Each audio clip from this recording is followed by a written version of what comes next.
Just like last year, we have two flagship Galaxy smartphones. The S7 Edge continues the pledge from Samsung to deliver a phone with a curved screen.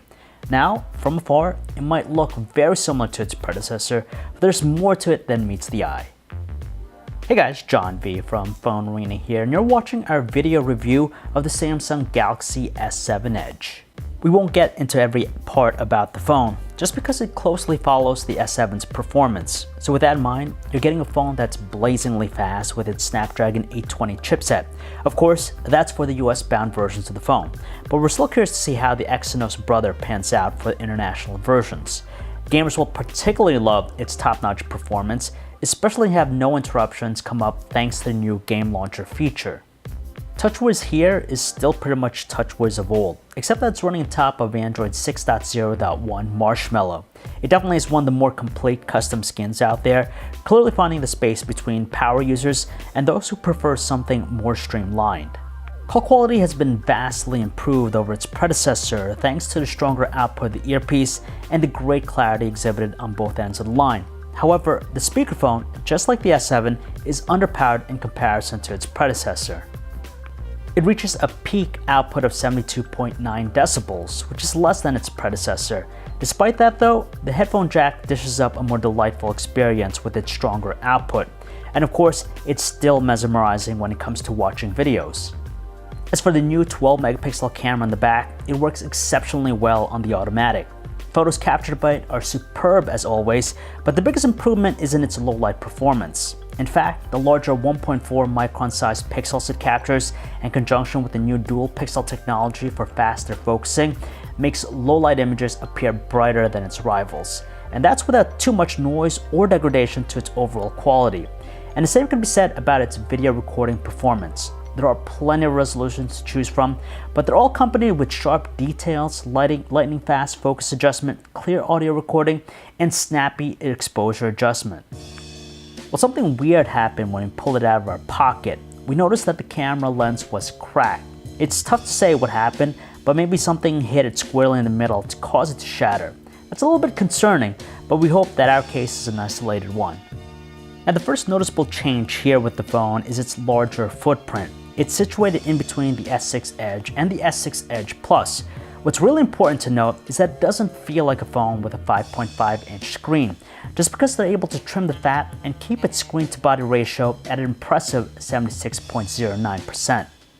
Best of all, they've improved the design by eliminating the taper we saw with the metal trim bezel on the S6 Edge last year.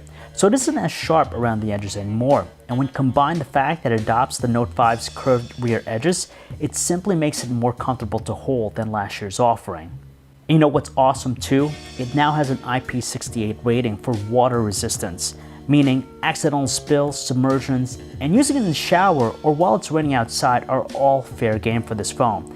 That's undeniably impressive because how many phones can do that?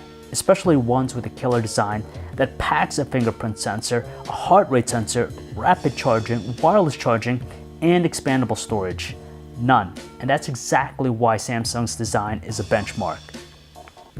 The handset's larger footprint means we're also getting a bigger display, a 5.5-inch Quad HD Super AMOLED to be exact. There's more real estate, which is nice, and at the same time, it still continues to deliver solid qualities.